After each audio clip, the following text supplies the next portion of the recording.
Okay. So, thank you so much for that wonderful introduction, and thank you so much for giving me this platform to speak on this very esteemed, platform, Nazariya's webinar. I've also seen so many people who have come and, spoken in this platform, and me and also our team from Chinky Homo project is all the more really, really grateful that we are getting this opportunity to also connect with people associated with Najari, and which basically we feel are people who belong to the progressive, people who have progressive mindset and who are definitely looking forward towards making changes, which is very important in Northeast as we go on to, I mean, already we are in the post-modernist war, we have witnessed a post-modernist world, and many things, development and equality and social justice for all is what is what our goal is the world over. And Nazariya's platform is also one which is also working for the same, trying to make people aware about different sections of Northeastern population coming on board to speak about their experience, the work they do. Thank you so much. As Supriya has already mentioned, I'm a queer feminist activist, and the work that we do in Chinky Homo project also comes from the ambit of queer feminism. So in today's session, I would like to talk about three major things, which is queerness and leadership and LGBTQIA people of Northeast India. Um, so to begin with, one thing that I'd like to speak about is what does queerness means. And queer, as when we look at the dictionary meaning of it, and also how it has, where does it evolve from the word queer?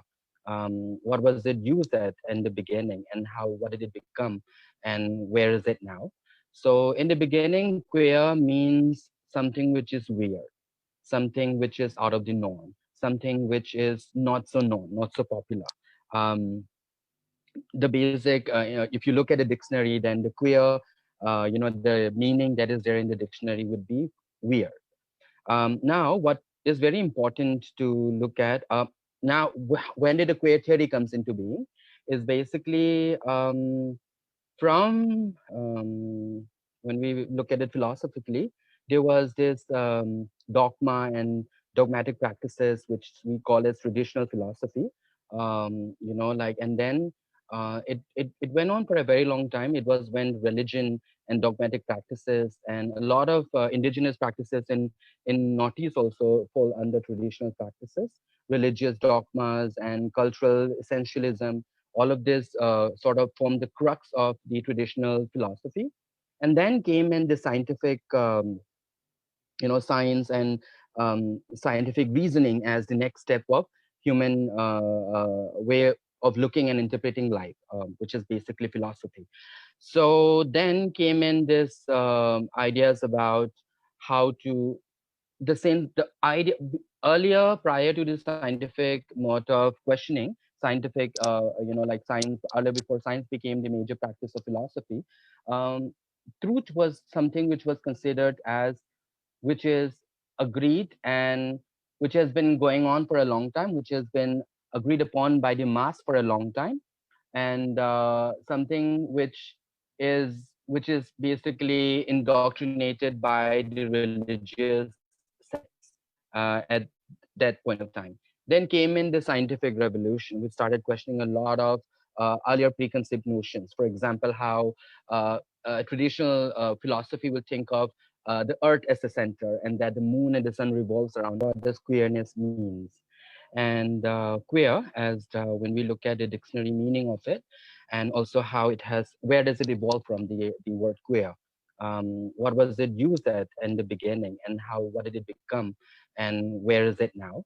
So in the beginning, queer means something which is weird, something which is out of the norm, something which is not so known, not so popular. Um, the basic, if you look at the dictionary, then the queer, the meaning that is there in the dictionary would be weird. Now, what is very important to look at now, when did the queer theory comes into being? Is basically from when we look at it philosophically, there was this dogma and dogmatic practices, which we call as traditional philosophy. And then it went on for a very long time. It was when religion and dogmatic practices and a lot of indigenous practices in Northeast also fall under traditional practices, religious dogmas and cultural essentialism. All of this sort of formed the crux of the traditional philosophy. And then came in the scientific, science and scientific reasoning as the next step of human way of looking and interpreting life, which is basically philosophy. So then came in this ideas about how to the idea earlier, prior to the scientific mode of questioning, scientific like science, earlier before science became the major practice of philosophy, um, truth was something which was considered as, which is agreed and which has been going on for a long time, which has been agreed upon by the mass for a long time, and something which is basically indoctrinated by the religious sects at that point of time. Then came in the scientific revolution, which started questioning a lot of earlier preconceived notions. For example, how traditional philosophy will think of the Earth as the center, and that the moon and the sun revolves around Earth. So, astronomers like Galileo and a lot of astronomers had a lot of part to play in how did this tradition of of traditional philosophy sort of like moved on to scientific philosophy, where the earlier non-truths were then questioned, and it had to be proved through scientific means before it is considered as the norm. So scientific revolution, the science as becoming the major part of human lens, or and also human approach to understanding life and the world around us, was basically started off with questioning what has been agreed upon, what has been a norm for a very long time, the previous belief that was there before a very long time. So it is then that the so-called critical philosophy start taking shape.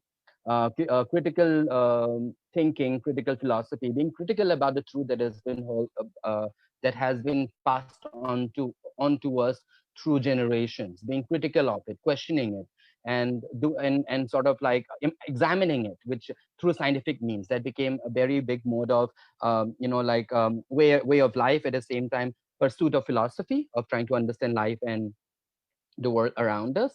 And so there's a lot of different type of, say, um, streams of thoughts or schools of philosophy that is associated with this critical, with this newfound critical mode of questioning life and norms and social norms around us. One of them is this very well known field of thought, which is feminism, which basically start questioning the inequality between genders, and looking at the conditions of women. And from there, and also from when we think about feminism, again, feminism is not just about talking about women, but trying to look at the inequality in the social structures around us, be it caste, be it racism, be it as I said, when I first started, when I was with Nazariya and Nazariya Queer Feminist Resource Group, which is started by,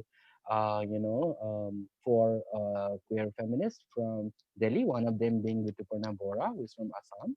I was told I was in charge to sort of go and speak to various women platforms and talk about the violence that queer women are facing, you know, and it was never given any priority. So one has to really fight for it to be really considered as a priority. That thing. Talk about Manipur.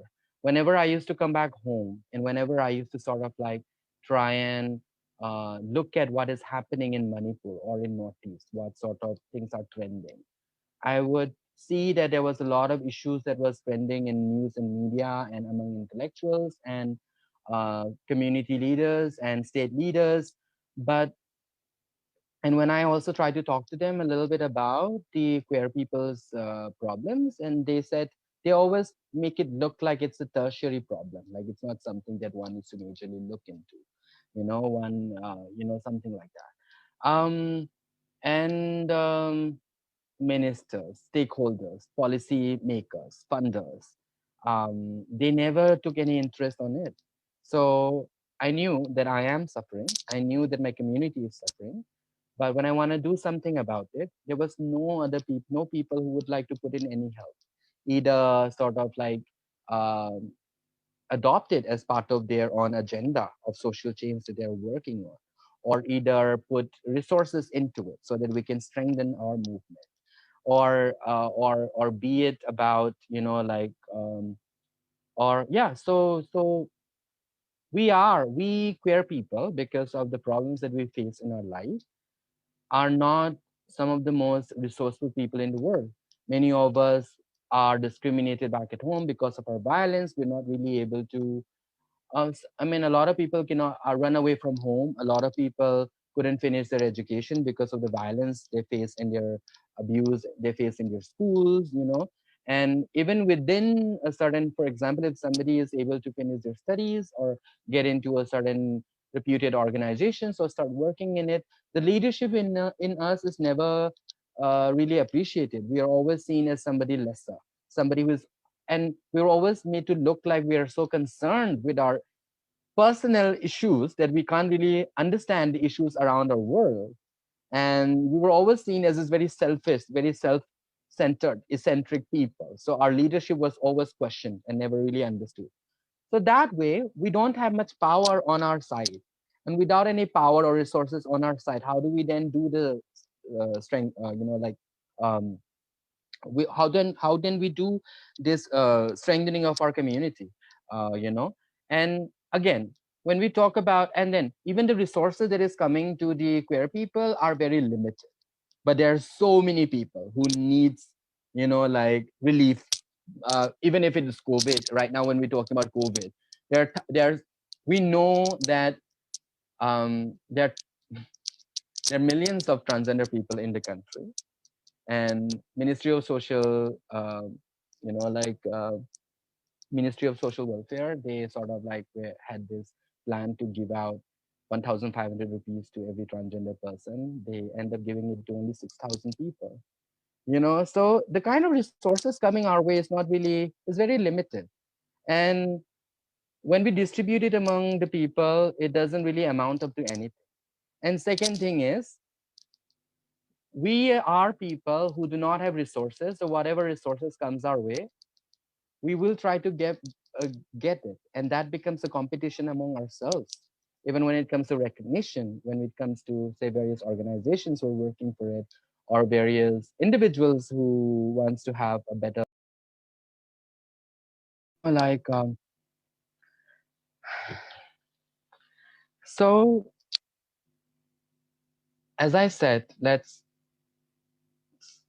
never stop questioning what is the popular belief, because that has been the only way through which the world has progressed from what we were 1,000 years ago or centuries ago, you know, to where we are.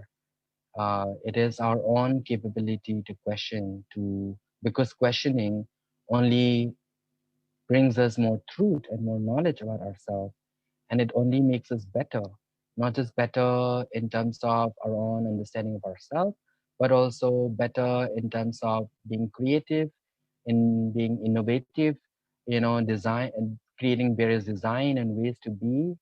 And if there is something that one don't know, then it's better that we are one that if you are, I mean, if there is something that one don't know because one do not have those qualities, it's better to listen to the other people who has those qualities as inherent of them.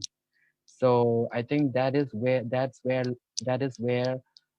a man will be able to understand the uh, conditions that a woman has to go through just to be able to have a meaningful life, or be able to have a certain bit of agency in their own life. The same thing, a woman will be able to understand the kind of pressure, the kind of social pressure that men goes through, and the kind of limitations put onto them. The same thing about cis heterosexual people towards queer people. The same thing about various people from different regions and different race and different ethnicity and religions. So, and it's also very important that these discussions that we do are not defensive or are not argumentative, but mostly about learning more. Um, different ideas and different ideas, however contradictory they are, only adds on more knowledge about the world for you. So it is not about this or that.